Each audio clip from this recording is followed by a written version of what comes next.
Sempre é uma alegria, um desafio estar aqui. Então eu peço que os irmãos fiquem em espírito e oração, com muita misericórdia nesta manhã ao me ouvir.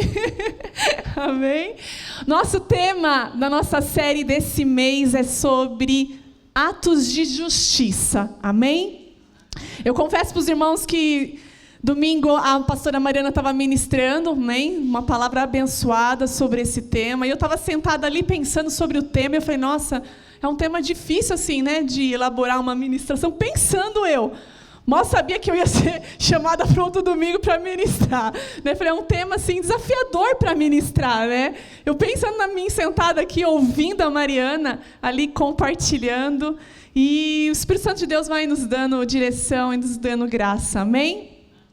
Eu sei que nós já oramos, mas fecha os teus olhos. Eu queria fazer uma oração também nessa manhã. Amém? Senhor, nós te agradecemos por estarmos aqui nessa manhã. Te agradecemos porque até aqui o Senhor tem nos ajudado. Até aqui o Senhor tem nos encontrado com misericórdia e amor. E nós estamos aqui, Senhor. Nós não saímos da nossa casa por sair somente. Nós saímos porque entendemos o quão precioso é quando nós nos reunimos como igreja. E nós, nesta manhã, estamos aqui. Nos visite, nos toque com a Tua presença, Senhor. A Tua presença transforma todo o nosso coração. E nós queremos ser transformados por Ti. Nós abrimos nosso coração, nós abrimos nossos olhos, nossos ouvidos, para entender como a palavra chegará a nós, como sementes de vida que elas são.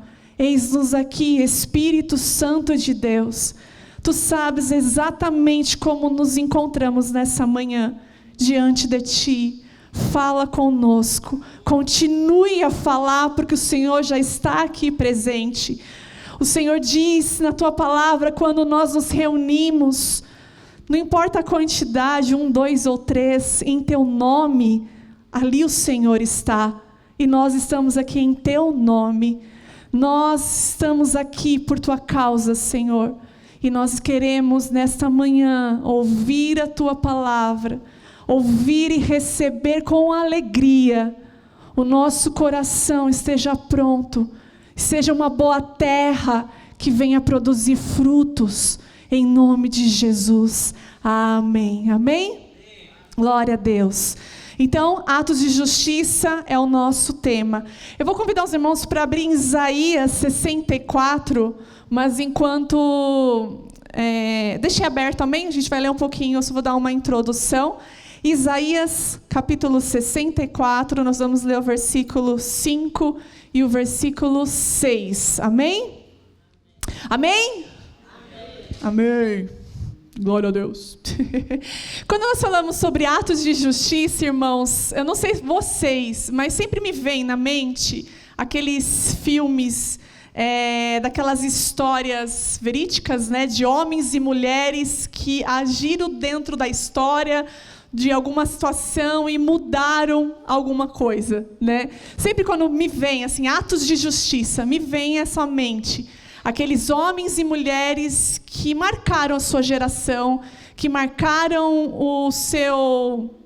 a sua cidade, marcaram vida de pessoas, porque elas se levantaram com coragem para fazer algo, para ser uma voz na vida de pessoas que não tinham voz, ou ser uma força na vida daquelas que não tinham força. Não sei se para vocês é assim, mas para mim, quando fala atos de justiça, né, sempre me vem algo grande, igual filmes, séries que a gente assiste. Não é assim, irmãos? A gente gosta de assistir esses filmes que contam essas histórias, aquelas histórias de... aqueles filmes de julgamento, que está tendo uma pessoa está sendo julgada e ela é inocente, mas aí vem um advogado e ele defende, e toda aquela história, né? Eu gosto de assistir filmes assim, amém? Então, quando eu estava pensando sobre atos de justiça, me veio em mente essas histórias que muitas vezes nós ouvimos, né, de pessoas que já passaram, ou pessoas que estão atuando na nossa nação ou fora da nação, pessoas que são levantadas por Deus, que abraçam uma causa e que elas caminham nisso, amém? Só para dar uma introdução, eu separei algumas pessoas, amém? Porque essas pessoas nos ensinam, amém? Nos ensina também, nós vemos Deus agindo através dela. Mês passado nós falamos sobre a reforma. Martinho Lutero foi alguém que agiu, trouxe justiça ali aonde ele estava. Ele confrontou os abusos da igreja, lutou pela uma fé acessível, né? Então ele foi um homem que fez a diferença e que nos marcou até hoje com o seu ato de coragem, amém? Eu peguei aqui um outro. William Wilberforce, acho que é assim que fala, é um cristão britânico que liderou movimentos para abolir o tráfico de escravos no Reino Unido, lutou por décadas até a escravidão ser abolida. Então, um homem que se levantou também ali para trazer justiça. Martin Luther King, nós conhecemos também a história, pastor batista que liderou o movimento nos direitos civis dos Estados Unidos. Tem um aqui, Dietrich Bonhoeffer. Eu acho que é assim que fala, irmãos. Duelingo, preciso aprender. Ele foi um pastor batista que liderou o movimento dos direitos civis nos Estados Unidos. Não, desculpa, ao contrário. Dietrich, ele foi um pastor luterano que se levantou contra o regime nazista, lutando pela dignidade humana e verdade. Uma mulher, Madre Teresa de Calcutá, que nós também conhecemos, que é bem conhecida, serviu entre os mais pobres, né, abraçando ali causas, né, dos órfãos e outros, né, que estavam ali no tempo dela.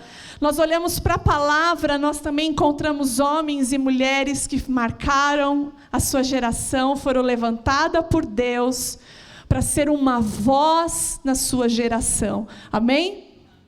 Então, quando nós pensamos assim, né, então a gente tem um exemplo, Moisés, que libertou, foi um canal que Deus usou para libertar o povo do Egito. Nós vemos a juíza Débora, ela foi uma juíza e profetisa que liderou Israel em um tempo de corrupção e opressão. Deus usou ela para trazer libertação e justiça. Gideão libertou Israel da opressão dos midianitas. Então, muitas histórias de homens e mulheres que se levantaram para trazer atos de justiça. Amém? Foram canais e usados por Deus. A vida dessas pessoas nos inspiram. Amém? Hacemos também esses homens e mulheres que vão agir, que vão ser uma voz, que vão se levantar. Nós gostamos, amém, de ver essas histórias e quando a justiça prevalece. Não é gostoso, irmãos, quando você vê uma situação? Porque a injustiça causa revolta. Quando nós vemos situações onde a injustiça está prevalecendo, isso nos dá revolta. Não dá revolta, irmãos? Ou você gosta de assistir? Brincadeira. Não, nos dá revolta casos de injustiça. E nós olhamos hoje para a nossa nação e hoje com todo esse acesso à internet, nós nos deparamos com tantas histórias no mundo, tantas injustiças que estão acontecendo, injustiças na violência, em todas as áreas, e a gente fala, meu Deus, isso nos dá revolta, amém? Nós estávamos semana retrasada, a gente foi tomar café com as meninas e uma das irmãs que é médica, que está estudando, né, a Amanda, nós estávamos conversando e ela compartilhou várias histórias conosco da realidade do hospital, de coisas que ela vivenciou. Irmãos, você ouvindo ela falar, fala, meu Deus, como isso pode acontecer? Crianças, né, que sofreram estrupos, abusos, espancadas e chegando no hospital e tanta violência, tanta injustiça. Nós até na nossa conversa ali, que a gente estava conversando, eu falei, imagine o coração de Deus vendo tudo isso, vendo todas essas histórias. Nós sabemos de algumas coisas, mas os olhos do Senhor contemplam toda a terra. Então, quando nós vemos casos de injustiça, isso nos dá revolta. Mas quando nós vemos a justiça prevalecendo, isso nos dá alegria. Amém? Sabe aquela famosa frase? A justiça do homem é falha, mas a justiça de Deus, ela prevalece. Já ouviu essa frase? Não, a justiça do homem pode falhar, mas a justiça de Deus, ela prevalece. Amém? E realmente a justiça de Deus prevalece. Fala assim, amém. Amém por isso. Contra qualquer injustiça, a justiça de Deus, ela prevalece. Por que ela prevalece? Porque Deus é justo por natureza. Amém? A justiça não é algo que Deus decide fazer de vez em quando. Ele faz por parte de quem Ele é. E a justiça de Deus, ela se move diferente da forma como muitas vezes encaramos a justiça. Às vezes nós queremos que Deus tome a frente, que Deus venha, haja, mude. E muitas vezes, irmãos, a justiça de Deus, ela vai totalmente diferente da forma como nós queremos que aconteça. Para nós é ali, ó, sangue nos olhos. Mas a justiça de Deus, ela vem em movimentos diferentes da forma como nós entendemos. Um exemplo, a vida de Jesus. Israel esperava o Messias, amém? Eles tinham essa promessa, mas eles pensavam que Jesus viria para libertar eles do que eles estavam vivendo naquele período, né, de toda a opressão dos seus inimigos, o Império Romano que estava ali na época, oprimindo o povo, fazendo tantas coisas ali com eles. E a vinda do Messias seria esse que os libertaria do Império Romano, dos seus inimigos, dos seus opressores. Mas a vinda de Jesus não se tratava sobre isso, mas se tratava sobre o coração, sobre o pecado, e nós vamos falar um pouco mais para frente sobre isso. Então, às vezes, Deus não se move como nós achamos que deveria se mover. Às vezes eu brinco com as meninas, Deus é engraçado, Ele brinca com a gente, não é? Ele brinca. Tem hora que eu falo para o Senhor, eu não entendo o que o Senhor está fazendo, né? Porque Ele é ali, né? Calmo, né? Igual eu estava lendo esses dias o texto de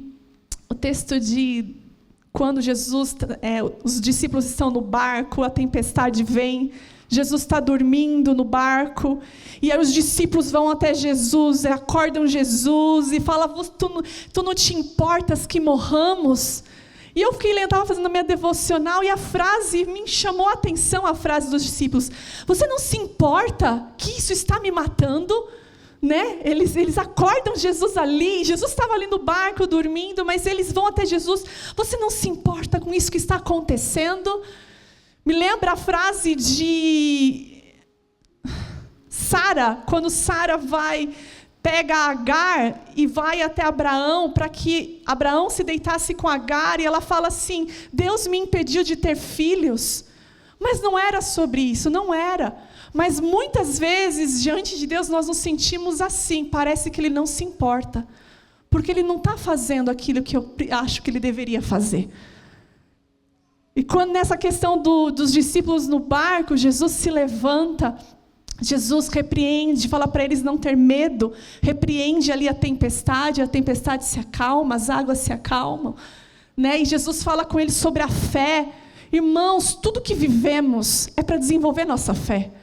Até aquilo que não entendemos o que Deus está fazendo. Até quando achamos que Ele deveria fazer o que nós pensamos que Ele deveria fazer, mas Ele não faz, até nisso desenvolve a nossa fé. E a nossa total entrega de dizer, Senhor, eu não entendo o que estás fazendo, mas sei que és bom. E sei que a Tua justiça vai prevalecer. Amém? Deus é justo. Salmo 7:11 diz, Deus é justo. Salmo 145:17 diz, o Senhor é justo em todos os seus caminhos. Amém?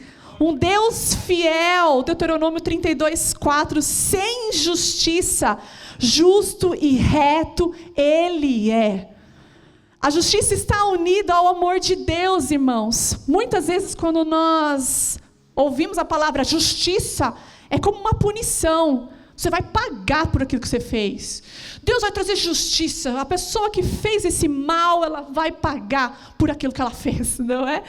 Mas a justiça de Deus está ligada ao amor. Ela anda junto com misericórdia, bondade, verdade, compaixão. Por isso que, irmãos, muitas vezes nós não entendemos.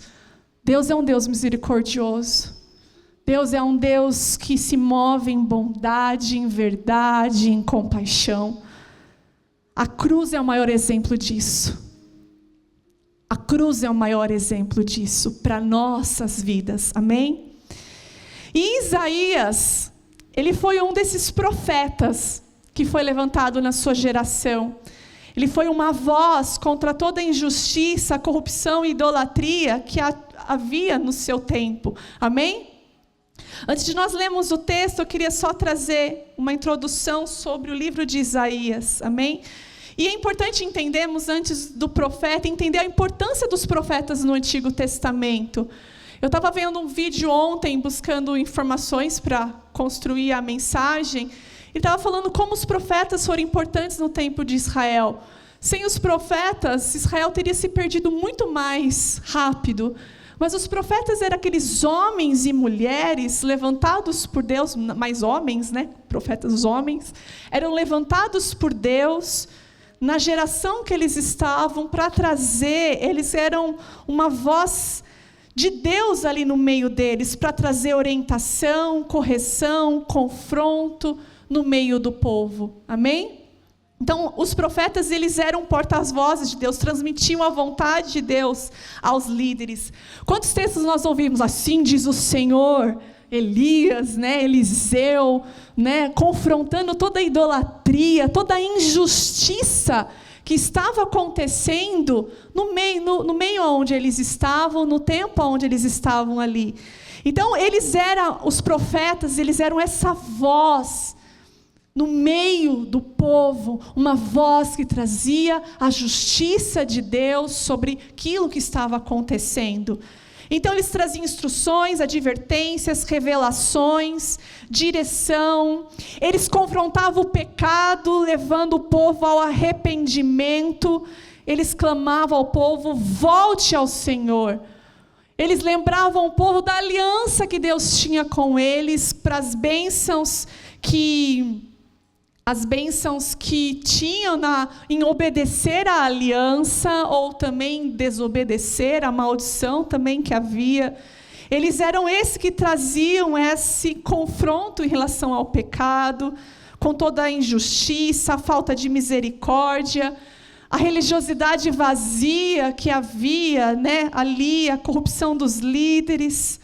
Eles falavam sobre a aliança, como eu falei. Eles aconselhavam os reis, os líderes. Vinham os inimigos e eles eram uma voz ali. E muitas vezes a voz do profeta, elas não queriam ser ouvidas pelos reis. Nós vemos em algumas histórias isso, né? Muitas vezes os reis não queriam ouvir, porque a voz de Deus confronta as muitas vozes dentro de nós. E às vezes, irmão, é difícil ouvir a voz do Senhor. É quando Ele começa a falar em áreas que a gente não quer que Ele toque.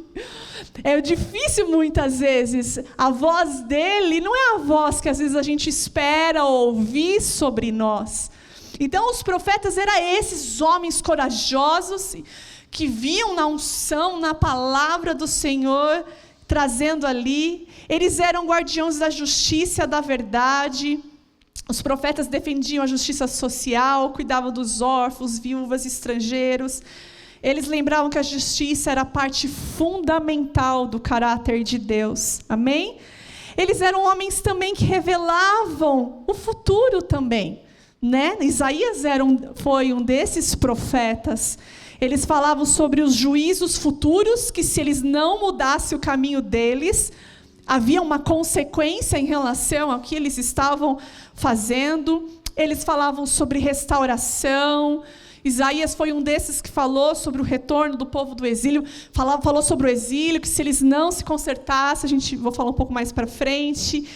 Foram eles que anunciaram a vinda de Jesus também. Muitos profetas falavam sobre a vinda daquele que mudaria a nossa história. Amém? Então Isaías, que é o texto que a gente está, foi um desse profeta.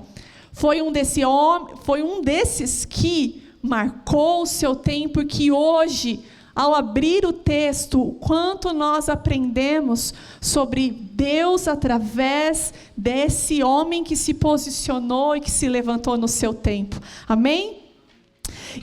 Ele atuou em Judá. Amém? No tempo que de Isaías, ele estava dentro dos reinos de Uzias, durante os reinos de Uzias, Jotão, Acás e Ezequias, que eram reis de Judá. Aqui já tinha tido a divisão de Israel e Judá. Amém? O reino do norte, Israel, e o reino do sul, que era Judá. Então Isaías, ele estava no reino do sul, fazia parte dessa parte, né, quando teve essa divisão ali, né?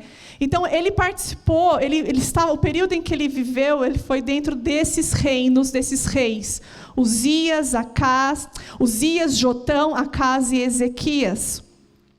Isaías viveu numa fase de grande crise política, moral e espiritual.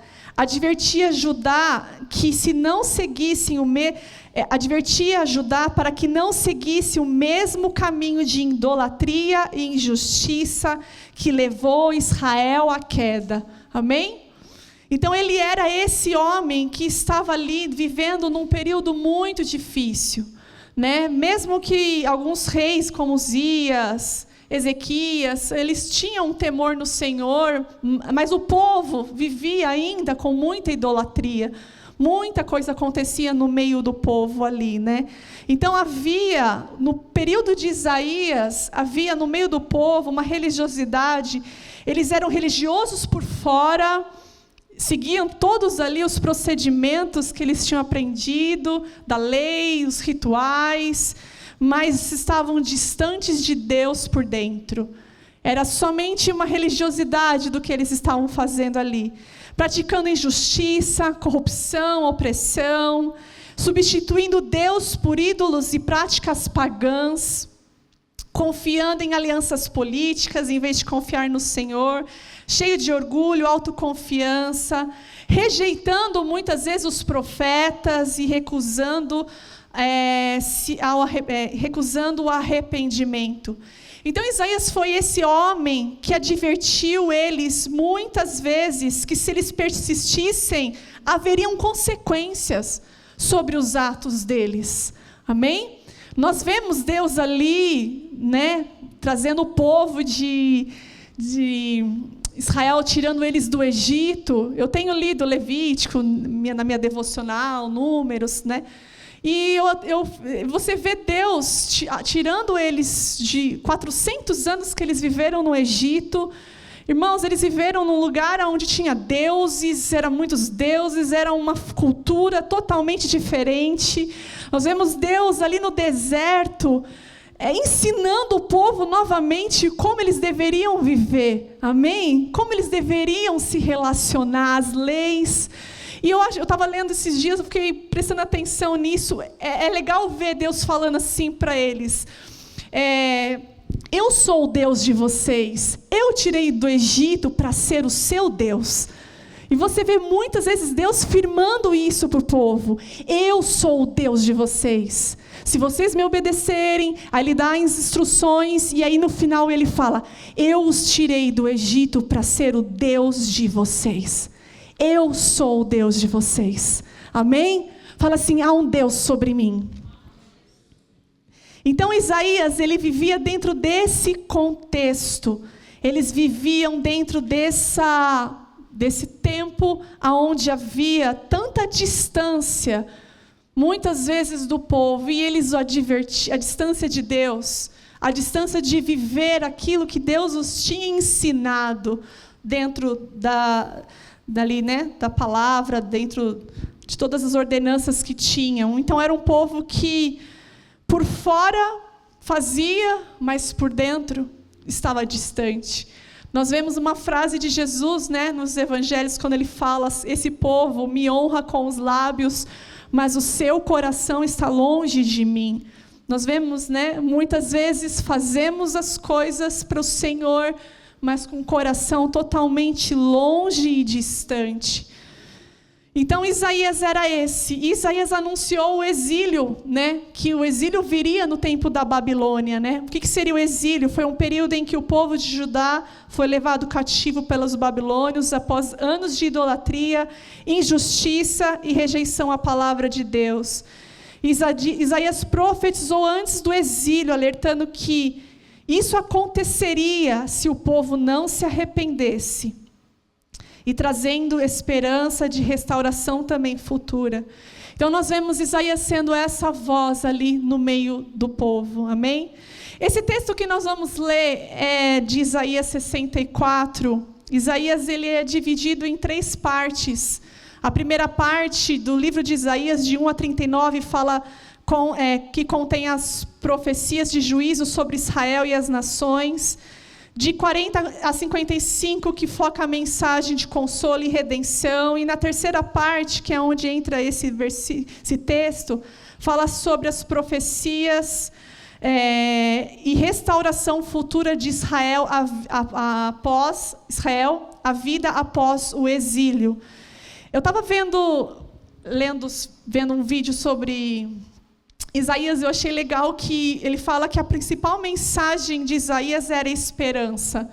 Ele fala assim, Isaías cria profundamente que um dia Deus cumpriria todas as promessas da aliança e que ele enviaria um futuro rei da linhagem de Davi. A mensagem de Isaías apontava para muito além do próprio dia. Foi uma mensagem que todos que estavam esperando por Deus para trazer a sua justiça sobre reinos violentos e opressores e trazer o seu reino de justiça, paz, cura e amor. O que Isaías profetizava não era só sobre o seu tempo, não era só sobre aquilo, mas sobre o que iria acontecer, né? Nós vemos Isaías e dessa oração, esse clamor faz parte desse um tempo que eles iriam ainda viver depois da volta do exílio. Então, o texto que nós vamos ler é uma oração que Isaías faz pelo seu próprio povo, amém? Os profetas eram a voz de Deus, mas também eles eram os intercessores que se colocavam diante de Deus para interceder pelo povo, para confessar os pecados do povo, amém? Então, Isaías 64, nós vamos ler agora, amém? Então, se você deixou sua Bíblia aberta, ou que você quiser abrir, Isaías fala assim, no versículo 5, ele diz assim: recebes de braços abertos os que praticam a justiça com alegria, os que seguem teus caminhos, mas ficaste muito irado conosco, pois pecamos constantemente. Como seremos salvos? Estamos todos impuros por causa do nosso pecado. Quando mostramos nossos atos de justiça, não passam de trapos imundos. Com as folhas das árvores murchamos e caímos. Os nossos pecados nos levam embora como o vento.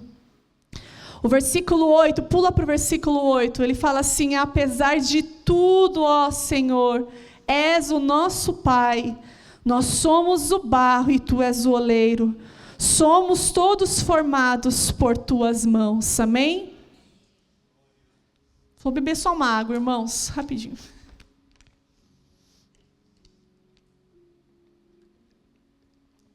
Aqui nós vemos uma oração de reconhecimento de Isaías acerca do pecado. O pecado que os havia tirado do lugar onde eles estavam, né? Isaías fala aqui no começo: recebeste braços abertos que praticam a justiça com alegria, os que seguem os teus caminhos, mas o Senhor está irado conosco, porque nós pecamos.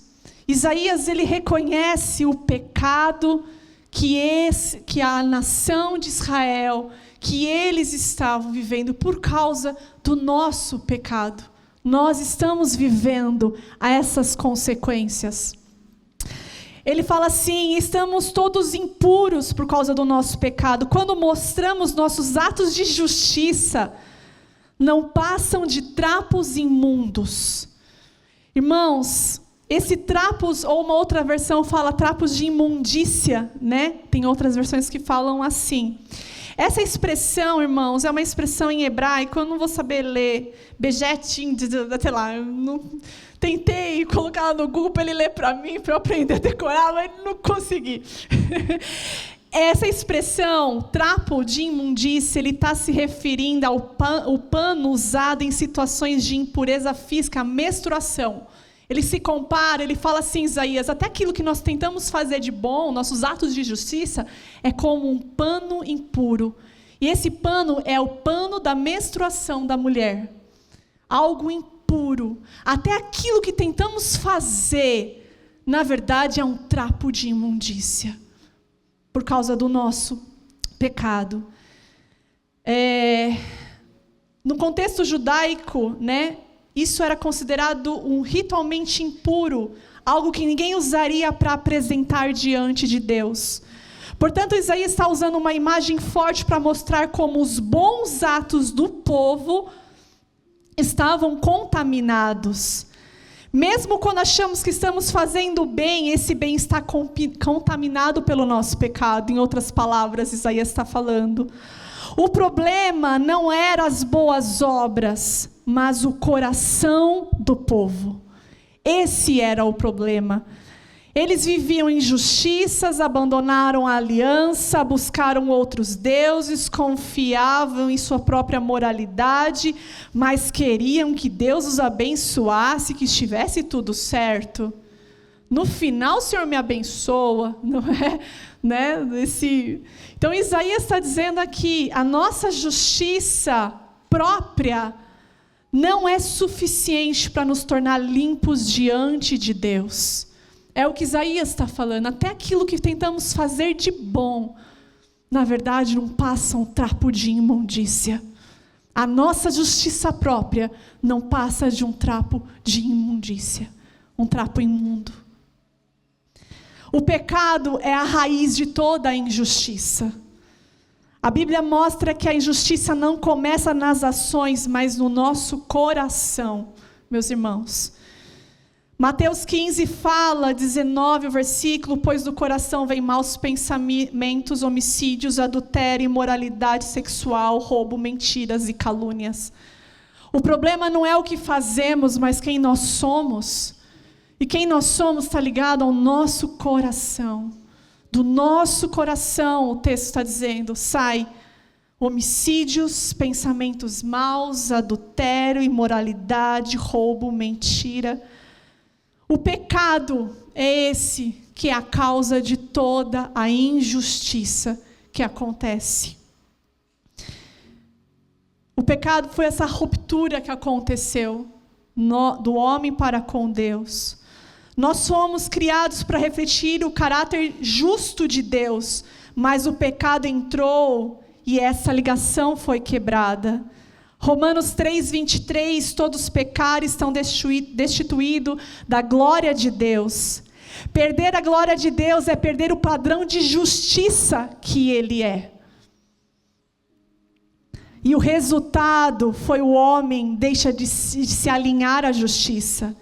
Começa a viver para si mesmo e se torna injusto em intenções, palavras e atitudes. Amém? O pecado cria um coração inclinado para a injustiça. O pecado ele nos inclina para a injustiça. A injustiça nasce porque o pecado gera orgulho. A pessoa se coloca como centro e isso cria injustiça com o próximo. O pecado gera inveja, inveja gera competição, comparação e desonestidade. O pecado gera cobiça, cobiça leva a roubo, mentiras, exploração. O pecado gera ódio, leva a violência, rejeição e vingança. Romanos 1:18, porque a ira de Deus é revelada dos céus contra toda impiedade e injustiça dos homens que suprem a verdade pela injustiça. O pecado. A injustiça corrompe relações. A gente vê em Gênesis 4, Caim e Abel. Corrompe estruturas, governos injustos, sistemas impuros. Corrompe culturas, faz com que era mal aos olhos do Senhor. Corrompe até a religião, líderes que oprimem ao invés de servir.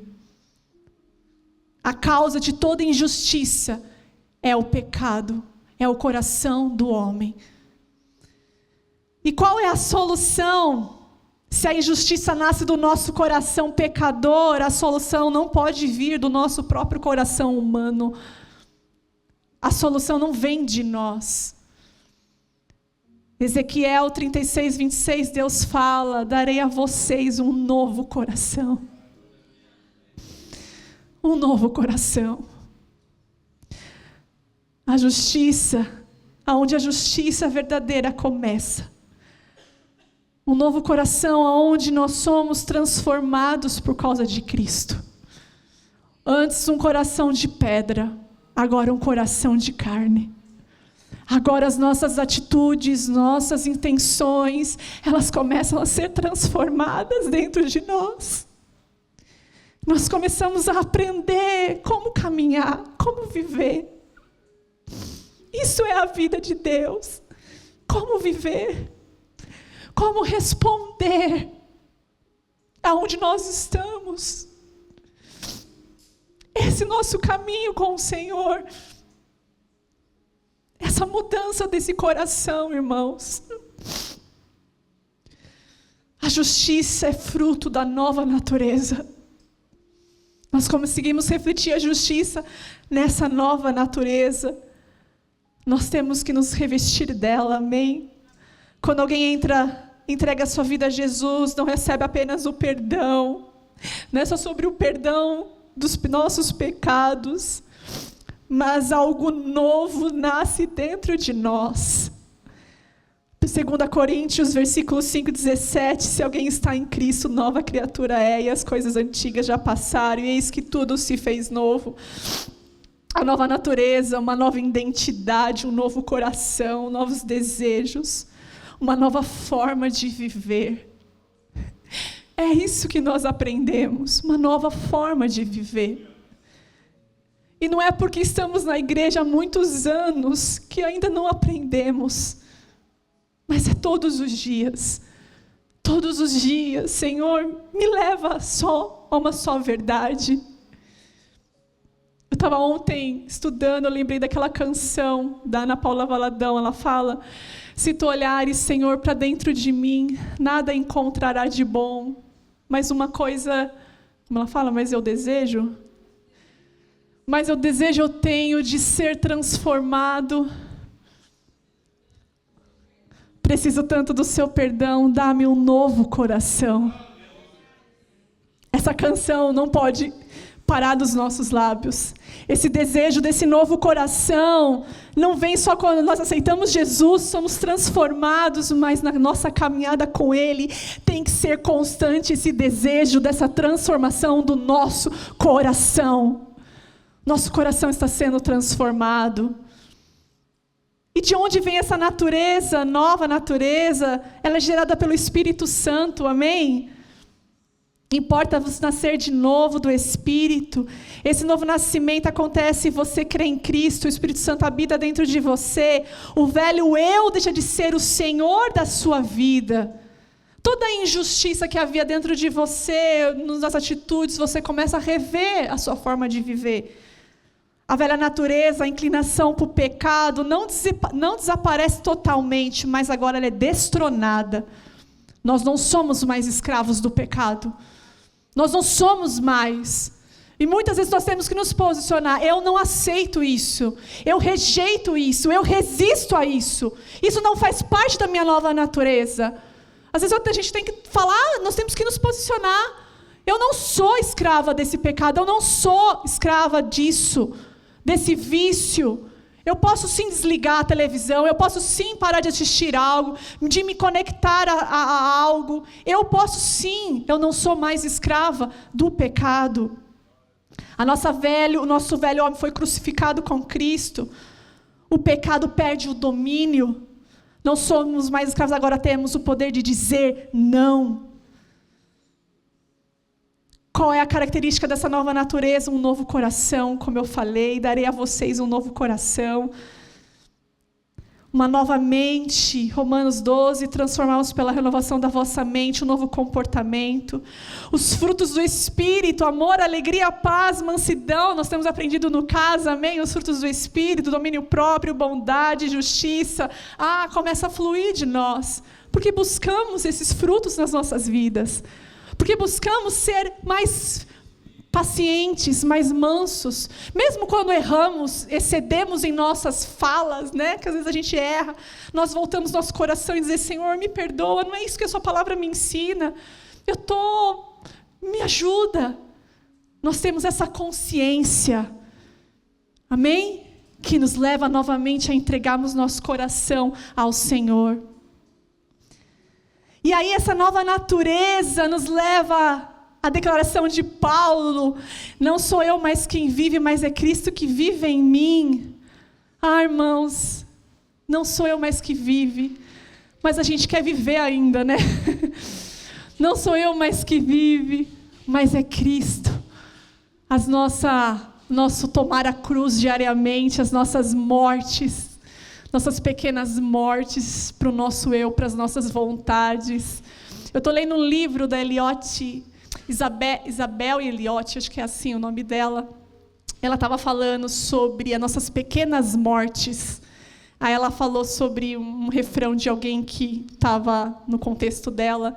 Quando a vontade de Deus se encontra com a vontade do homem, alguém tem que morrer. Ela falou. Aí ela fala, aí são oportunidades para nós morrermos para as nossas vontades.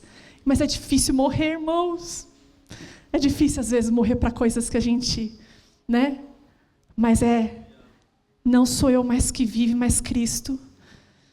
Isso significa você tem o poder para vencer o pecado, você tem capacidade de perdoar, você pode viver pureza, você consegue agir com justiça. Amém? Com a velha natureza produzimos injustiça, com a nova natureza produzimos a obra da justiça, porque o caráter de Cristo habita dentro de nós. O primeiro ato de justiça, então, é a transformação do nosso próprio coração. Esse é o nosso primeiro ato de justiça. O quanto de nós temos avançado nessa transformação do nosso coração, o quanto o nosso coração tem se quebrantado diante de Deus e desejado mudanças reais, dessa nova natureza que nós temos em Cristo, o quanto eu consigo ter essa leitura sobre mim mesma, o quanto diante de Deus nós nos quebrantamos. Qual foi a última vez que você chorou diante de Deus? Qual a última vez que você se falou, Senhor, não tem nada de bom em mim?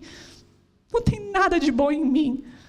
Se não é o Senhor, se não é a tua graça, se não é o seu perdão, se não é a sua misericórdia, como viver essa nova natureza?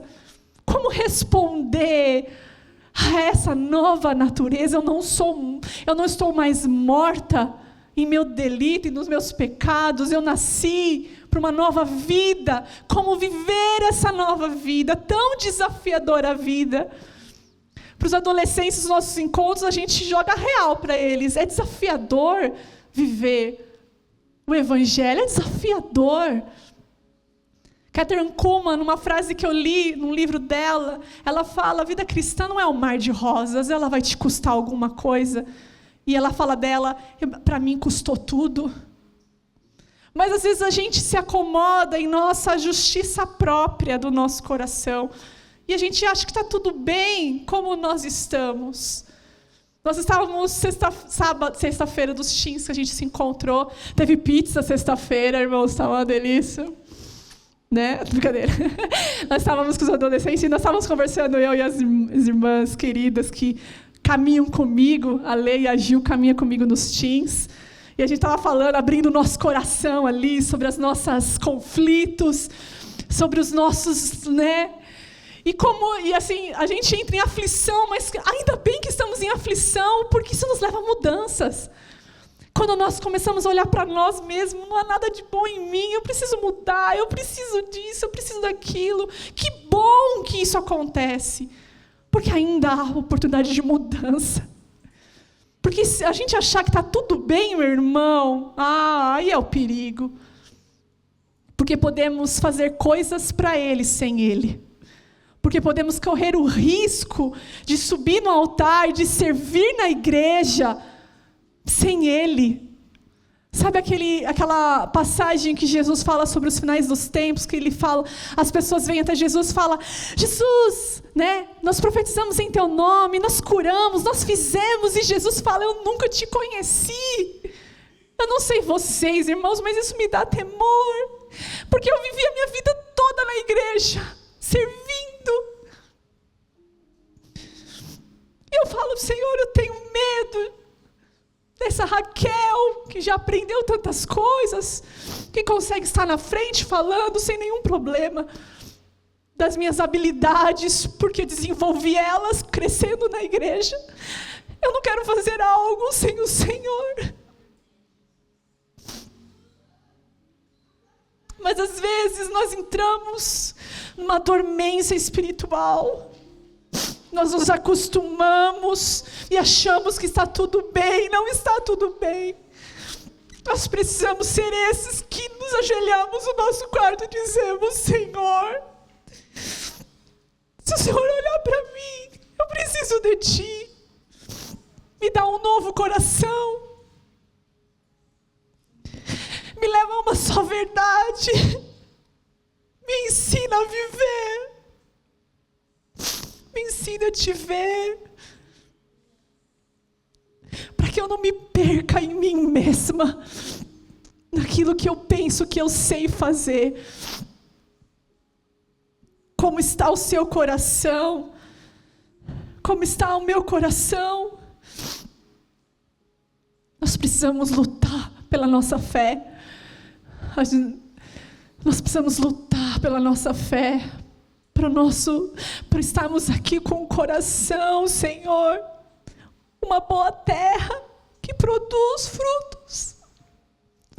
Me ajude a limpar o meu coração.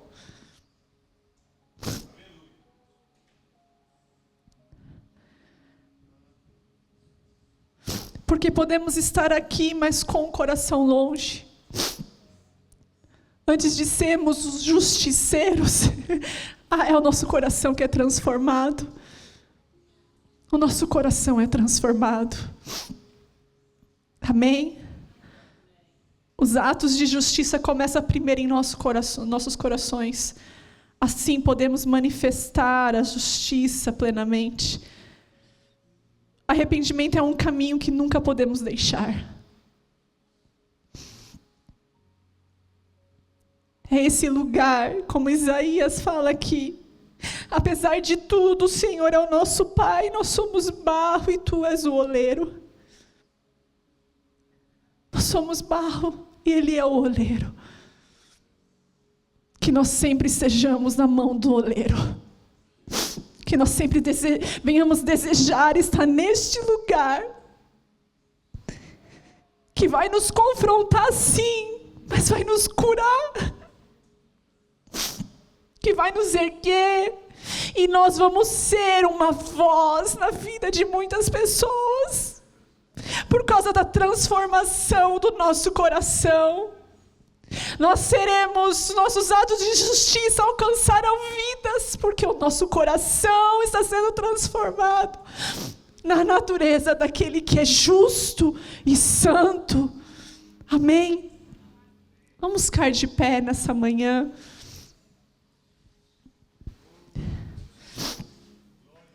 Sem Ele, nós não somos nada.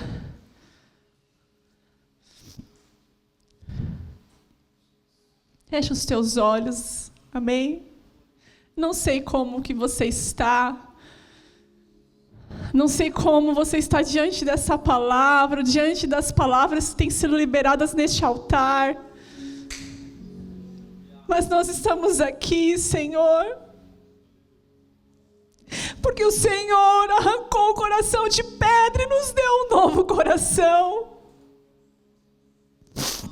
E que este novo coração possa refletir quem o Senhor é. para que os nossos atos de justiça não sejam comparados a trapos de imundícia, mas nossos atos de justiça falem de um Deus misericordioso, um Deus que nos alcança em qualquer situação, um Deus que intervém em nossa história e muda a nossa história. Mas essa história começa aqui dentro de nós. Essa justiça começa a ser dentro de nós. Confronta toda a injustiça que ainda há no nosso coração, Senhor. Confronta toda a raiz de pecado que ainda há dentro de nós. Nos ensina a viver para Ti. Nos ensina a andar neste caminho que Paulo caminhou. E um dia ele pôde dizer: não sou eu, mas que está vivendo, não é sobre mim, mas Cristo está vivendo em mim.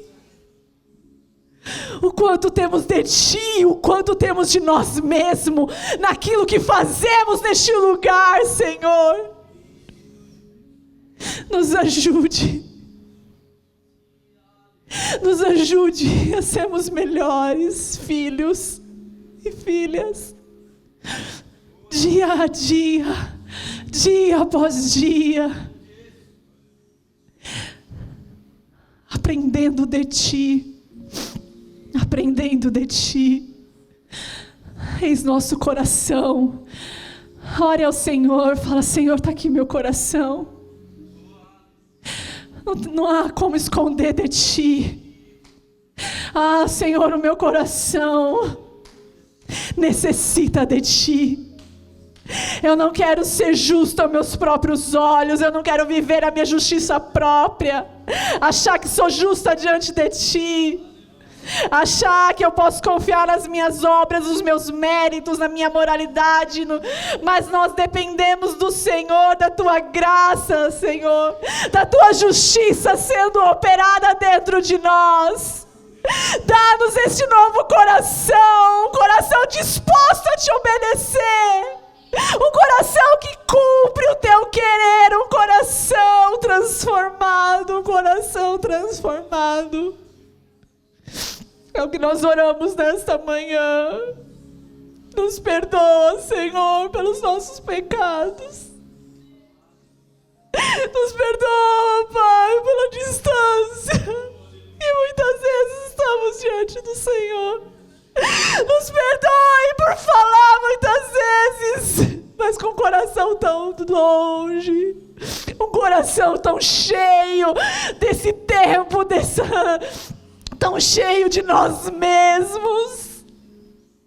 Nos ajude, para que seja o nosso coração falando, para que seja o nosso coração se entregando naquilo que fazemos para o Senhor. É o que nós oramos nessa manhã. Ajuda-nos a compreender as injustiças que cometemos, Deus, e nem percebemos. Nos ajude a sermos agentes de justiça que refletem quem o Senhor é. Em nome de Jesus. Amém, amém. Despede a igreja. Pode ser. Amém? Amém, irmãos? Fala assim, é dia após dia. Fala assim, um novo coração. Dia após dia. Amém? Põe a mão no seu coração. Vamos nos despedir nessa manhã. Senhor, obrigado por esta manhã. Obrigada por essa palavra. Obrigada por nos fazer lembrar que a transformação começa dentro de nós. Nos dê a graça, nos dê a força, a coragem que precisamos para romper com toda a estrutura humana. Nos ajude nessa semana, nos nossos desafios, em família, os desafios no trabalho, nos relacionamentos. Ajuda-nos, Deus. Leva a tua igreja em paz, em segurança, em nome de Jesus. Amém. Amém. Não saia desse lugar sem dar um abraço no seu irmão. Fala assim, uau, seu coração é lindo, meu irmão. Amém. Deus abençoe.